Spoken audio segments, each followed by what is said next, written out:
ఈరోజు story super ఇంట్రెస్టింగ్గా ఉంది. ఇల్లంతా ఆనందాలతో వెల్లివిరిసింది. ఇక సంతోషాల ముగ్గులు ఇల్లంతా పరిచారు. ఎంత సంతోషాలున్నా మన హీరో విక్రమ్ కృష్ణకు మాత్రం ఒకటే భయం, ఇదంతా మావయ్యకి తెలిస్తే ఏమవుతుందో అని. ఇక దమయంతి అయితే చూడనే చూసేసింది రాధ ఫోన్ చేసిన విషయం. ఇక దమయంతి బయట పెట్టేస్తుందా రాధను రామచంద్ర ఏమనబోతున్నాడో. ఇక మన హీరోయిన్ రాధను ఈ బట్టల్లో చూసిన మన హీరో విక్రమ్ కృష్ణ అయితే ఫ్లాట్ అయిపోయాడనే చెప్పాలి. ఇక తర్వాత ఏం జరిగిందన్న విషయాలు ఈరోజు స్టోరీలో చూసేద్దాం వచ్చేయండి. ఇప్పుడు చిట్టి ఉన్న అన్నీ నీలాగే చేసేది, నీలాగే తను కూడా బట్టలు కొని తెచ్చేది, నీలాగే బర్త్డే కేక్ కూడా తెచ్చేది, ఇక అన్నీ నీలాగే చేసేది, నువ్వు నాకు చిట్టిలాగే అనిపిస్తున్నావమ్మా అంటాడు రామచంద్రయ్య మన హీరోయిన్ చిట్టితో. అదేనండి రాధతో. కానీ మనసులో మన హీరో విక్రమ్ కృష్ణ మాత్రం చాలా ఆందోళనగా ఉంటాడు. తర్వాత వాళ్ళందరూ అక్కడి నుంచి వెళ్ళిపోతారు. తర్వాత మన రామచంద్రయ్య మన హీరోయిన్ రాధిచ్చిన కొత్త బట్టల్లో కిందకి దిగుతాడు. ఇక రామచంద్రయ్యని చూసి ఇంట్లో వాళ్ళందరూ చాలా సంతోషిస్తారు.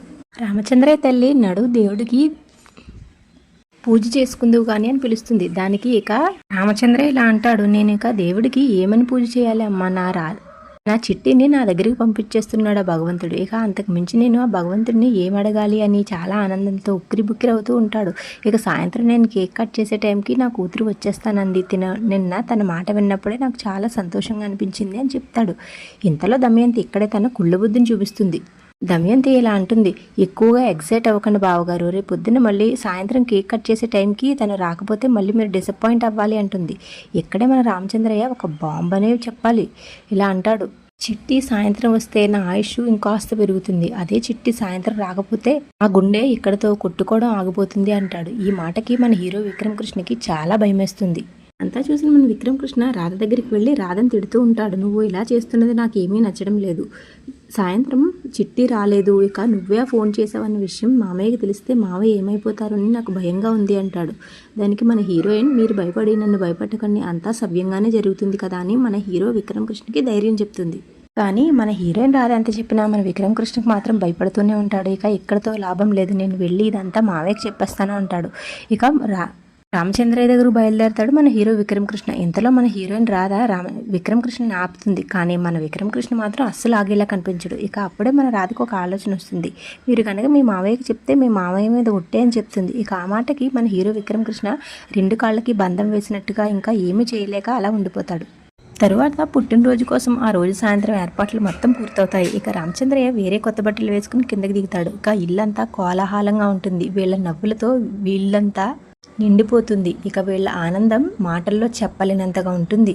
తర్వాత పార్టీ అరేంజ్మెంట్స్ అన్నీ అయిపోయిన తర్వాత అక్కడ మన హీరో విక్రమ్ కృష్ణ అరేంజ్మెంట్స్ చూసుకుంటూ ఉంటాడు. సరిగ్గా అదే సమయానికే మన హీరోయిన్ రాధ అందమైన డ్రెస్లో ఇంకా అందంగా నడుచుకుంటూ వస్తుంది.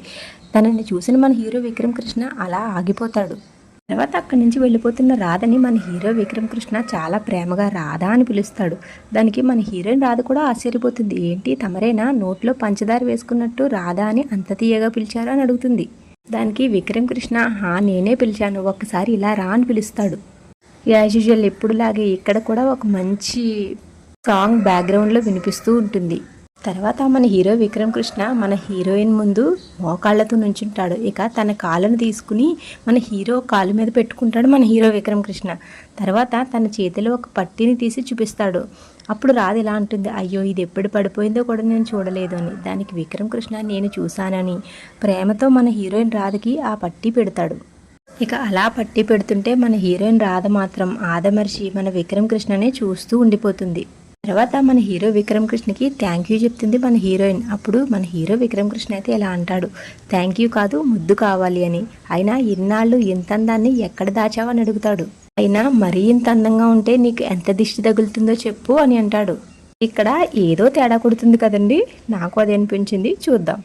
ఈ సీక్రెట్ మీకు లాస్ట్లో చెప్తాను. ఇక తర్వాత నుంచి సీన్ ఏం జరుగుతుందో ముందు చెప్తాను.